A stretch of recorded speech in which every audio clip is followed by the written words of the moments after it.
He was once China's richest man, the one who casually said 100 million is just a small goal.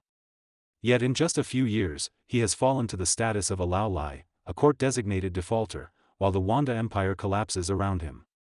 Over 52 billion yuan in assets have already been liquidated. What's even stranger is this: young Chinese who earn tens of thousands a month are fleeing China en masse. Meanwhile, discipline officials inside the system are delivering food after work just to support their families. From the wealthy to government employees, from confidence to social order, this economic storm is shaking all three major classes of China. This is not a simple economic slowdown, it is a total collapse of confidence. In this episode, we uncover: how much has Wang Jianlin actually sold? Why are wealthy young Chinese terrified to spend and desperate to leave? Why has food delivery become a model project even for government officials? The real crisis is that hope itself has vanished. Wang Jianlin sells again. What has Wanda become? On July 22, China Rui announced it was acquiring a 30% stake in Jianlin Finance for 240 million yuan. The real seller behind this deal was Wang Jianlin. Jianlin Finance was once a core asset in Wanda's financial ecosystem, holding a coveted third-party payment license.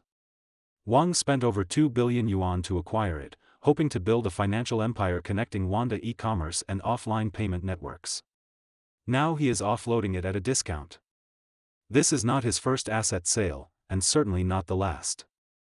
Just this year, he has sold Wanda Hotels, Jianlin Payments, and over 80 Wanda Plazas, cashing out more than 52 billion yuan. In short, Wang Jianlin is dismantling the empire he once built.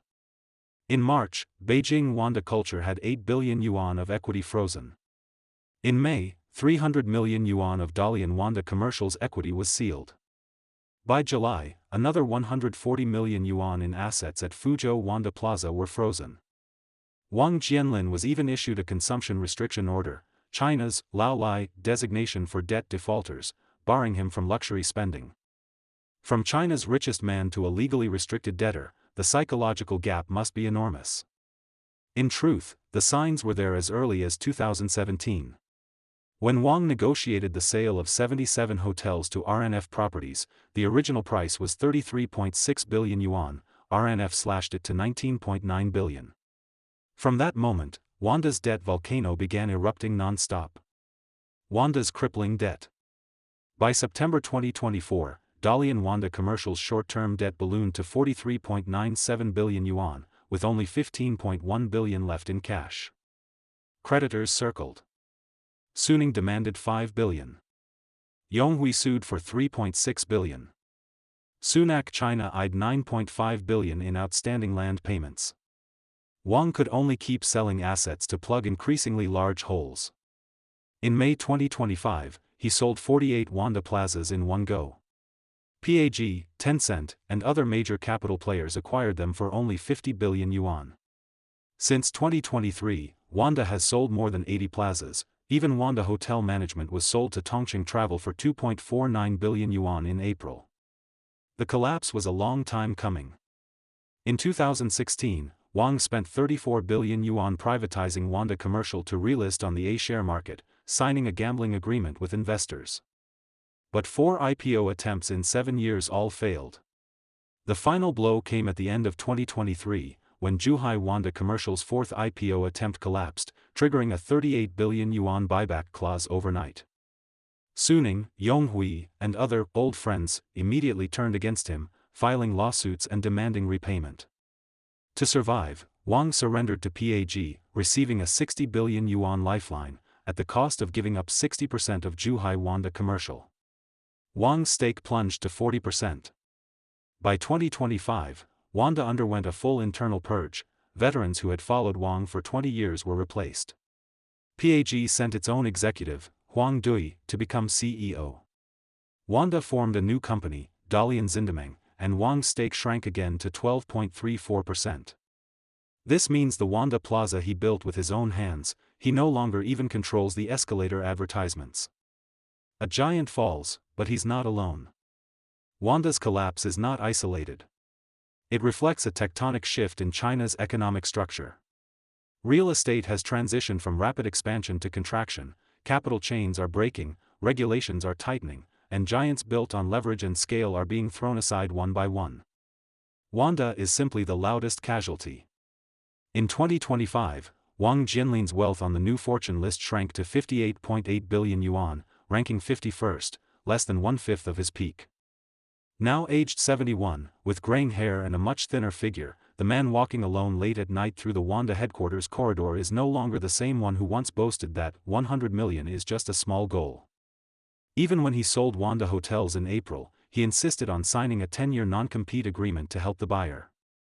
When he sold 48 Wanda Plazas in May, he retained operating rights, the last trace of pride he could hold on to. The debt bomb detonated by Wanda's failed valuation gamble shattered the company's golden reputation. PAG's 60 billion yuan purchase bought not only assets, but Wang Jianlin's final say in the empire he built. Today, Wang still clings to the last embers of Wanda's operations. Do you think Wang Jianlin can ever make a comeback? But Wang Jianlin is only one casualty of a much bigger trend. The more terrifying trend is this: China's wealthy are collectively losing confidence. A May report by global consulting firm Oliver Wyman found that over 22% of high-income Chinese are pessimistic about the economic outlook, higher than during the peak of COVID lockdowns. This is not temporary anxiety, it is a fundamental psychological shift. The survey targeted 2,000 urban households earning over 30,000 yuan per month. The most devastated group was young wealthy individuals aged 18 to 28. Despite a brief post-pandemic rebound in spending and tourism, this group, once at the top of the pyramid, now no longer buys luxury goods, no longer starts businesses, no longer plans for the future, only seeks a way out of China. A blogger summarized it bluntly. It's not that the middle class can't support consumption anymore, it's that the rich don't dare spend. When high-income groups freeze spending and stop investing, the entire economic engine loses its driving force.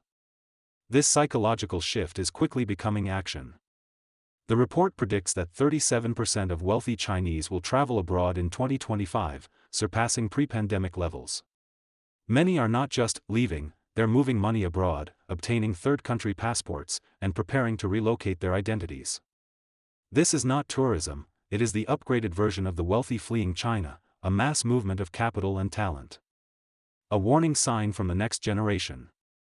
China's Generation Z should have been the beneficiaries of economic rise, but instead they inherited each generation worse than the last. They studied hard, interned endlessly, but still cannot enter the job market. Early 2025 data shows youth unemployment, ages 16 to 24, remains extremely high, unofficial estimates place it above 30%. Even scarier is the collapse of belief in upward mobility. We are not afraid of hardship. We are afraid that hardship is useless. It's not that we don't want to work hard. There's nowhere to use our strength. We're not choosing to lie flat. We've simply fallen and cannot get up. This is no longer an economic issue, it is a total breakdown of societal expectations. As the report concluded, the real crisis is not economic contraction, it is the loss of hope. The most desperate are not debt-ridden middle-aged workers or unemployed graduates, but young high earners in Beijing, Shanghai, and Guangzhou who should be thriving. One viral comment summed it up. We were just born in the wrong place, at the wrong time. This isn't emotional venting, it is the portrait of an entire era. When the rich are afraid to spend, the middle class stops investing, and even government employees need side jobs to survive. You know this is not a slowdown, but a collapse of confidence. When even government officials deliver food after work. On July 22, the topic, "Government worker delivers food after hours," surged to the top of Weibo trends.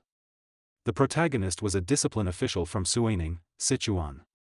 The incident sparked huge discussion, but the deeper concern is the systemic breakdown it reveals.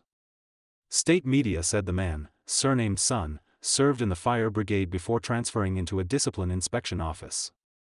On July 10, his unit announced that civil servants were now allowed to take side jobs.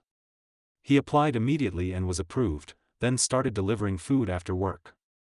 He added that many colleagues were now doing the same, some driving for ride-hailing apps, others acting as chauffeurs. Judging from photos, he is not very old.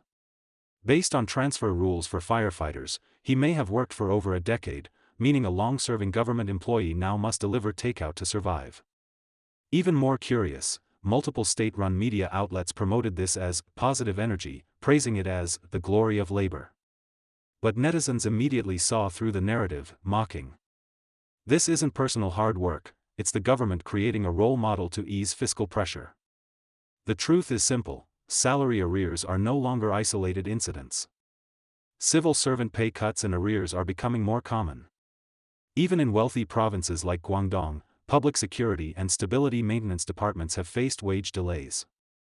A grid worker in Hezi, Shandong, posted online that he had been unpaid for a year and could not resign. Last year, even state media were forced to admit that hundreds of grid workers in Putian, Fujian, had gone unpaid for 6 months. Now, voices of unpaid public sector workers echo across the country, from the northeast to Sichuan, Hunan, and even major cities in the Pearl River Delta. On social media, more and more civil servants share how they rely on side jobs. Driving Didi. Delivering food. Running errands. Even making short videos to earn money. All because their salaries have been delayed. Meanwhile, authorities continue claiming employment is stable and wages are reasonable. But the reality is voting with its feet. When even government workers can no longer survive, China's economic alarm is ringing loudly. A society's real crisis is not a shrinking economy, but the disappearance of hope. Do you think China's economy still has a chance to rebound?